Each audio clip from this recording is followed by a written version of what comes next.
ഉത്സവത്തിന്റെ ഭാഗമായി അമ്പലത്തിൽ സംഘടിപ്പിച്ച റിമി ടോമിയുടെ ഗാനമേള കലാശിച്ചത് സംഘർഷത്തിലേക്ക്. കൊല്ലം കരുനാഗപ്പള്ളി തഴവ ശ്രീകൃഷ്ണസ്വാമി ക്ഷേത്രത്തിലെ 10ാം ഉത്സവ ദിവസം രാത്രിയിലായിരുന്നു സംഘർഷം നടന്നത്. സ്റ്റേജിനുള്ളിൽ നടന്ന അക്രമത്തിൽ ഗാനമേള സംഘത്തിന്റെ വാദ്യോപകരണങ്ങൾക്കും കേടുപാട് പറ്റിയിട്ടുണ്ട്. പ്രശസ്ത പിന്നണി ഗായികയും അഭിനേത്രിയുമായ റിമി ടോമിയുടെ നേതൃത്വത്തിൽ ഉള്ളതായിരുന്നു ഗാനമേള. അതിനാൽ തന്നെ നിരവധി ആളുകളും പരിപാടി കാണാൻ എത്തിയിരുന്നു. പരിപാടി നടക്കുന്നതിനിടെ പരിസരവാസിയായ യുവാവ് സ്റ്റേജിൽ കയറി നൃത്തം വെച്ചതോടെയാണ് സംഘർഷത്തിന് തുടക്കമായത്. യുവാവ് നൃത്തം ചെയ്യുന്നത് ഗാനം ആലപിക്കുന്നയാൾ വിലക്കിയെങ്കിലും നൃത്തം ചെയ്യുന്നത് നിർത്താൻ യുവാവ് തയ്യാറായില്ല. ചേട്ടാ, ആവശ്യത്തിന് സ്റ്റേജിൽ കയറ്റിയിട്ടുണ്ട്, ഇനി നിങ്ങൾ പുറത്തേക്ക് ഇറങ്ങുമെന്ന് ഗാനം ആലപിച്ചിരുന്ന ആൾ പറയുന്നുമുണ്ട്. എന്നാൽ യുവാവ് വീണ്ടും നൃത്തം തുടരുകയായിരുന്നു. ഇതോടെ ഗാനമേള നിർത്തിവെച്ചു. തുടർന്ന് ഉത്സവ കമ്മിറ്റി അംഗങ്ങൾ സ്റ്റേജിലേക്ക് കയറി വരികയും യുവാവിനെ സ്റ്റേജിൽ നിന്നും പിടിച്ചിറക്കുകയും ചെയ്തു.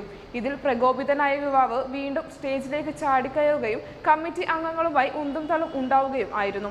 എന്നാൽ കമ്മിറ്റി അംഗങ്ങൾ യുവാവിനെ കൈവച്ചതോടുകൂടി യുവാവ് കൂടെയുണ്ടായിരുന്നവരെ കൂടി സ്റ്റേജിലേക്ക് വിളിച്ചു കയറ്റി. പിന്നീട് സ്ഥിതി വഷളാവുകയും ചെയ്തു. യുവാവിനെയും സംഘത്തെയും കമ്മിറ്റിക്കാരെയും നാട്ടുകാരും പഞ്ഞിക്കിട്ടു.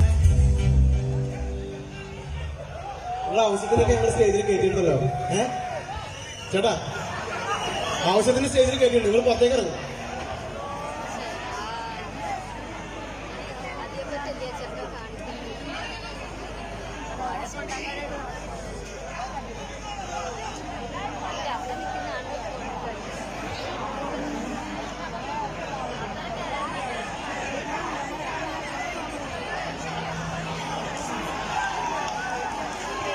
എല്ലാം ഏകദേശം അവസാനിച്ചു കഴിഞ്ഞപ്പോഴാണ് പോലീസ് എത്തിയത്.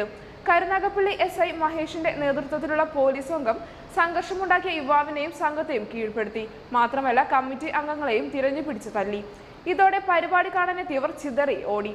ശബ്ദവും വെളിച്ചവും പ്രവർത്തിപ്പിച്ചുകൊണ്ടിരിക്കുന്നവരോട് അതെല്ലാം ഓഫ് ചെയ്യാൻ പോലീസ് ആവശ്യപ്പെട്ടു. എന്നാൽ സ്റ്റേജിന് സമീപത്തല്ല, അമ്പലത്തിനകത്താണ് ഓഫ് ചെയ്യാനുള്ള യൂണിറ്റ് എന്ന് ഇവർ മറുപടി നൽകി. ഓഫ് ചെയ്തില്ലെങ്കിൽ ഇതെല്ലാം തല്ലിപ്പൊട്ടിക്കുമെന്ന് പോലീസ് പറഞ്ഞപ്പോൾ എന്തു വേണമെങ്കിലും ചെയ്തോളാനായിരുന്നു ഓപ്പറേറ്ററുടെ മറുപടി. ഇതിൽ പ്രകോപിതരായ പോലീസ് സമീപത്തുണ്ടായ സാധനങ്ങളെല്ലാം തല്ലി തകർത്തു. പോലീസിന്റെ ലാത്തി ചാർജിൽ നിരവധി പേർക്ക് പരിക്കേൽക്കുകയും ചെയ്തു.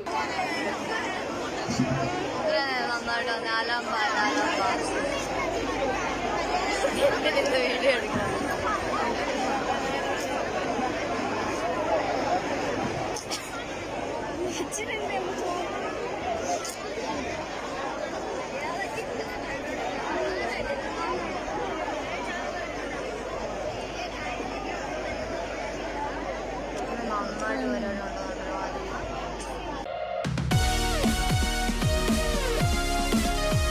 വാർത്തകൾ ഉടനടി അറിയാൻ top news Kerala YouTube channel subscribe ചെയ്ത് ബെല്ലൈക്കൺ അമർത്തി ലൈക്ക് ചെയ്ത് ഷെയർ ചെയ്യുക.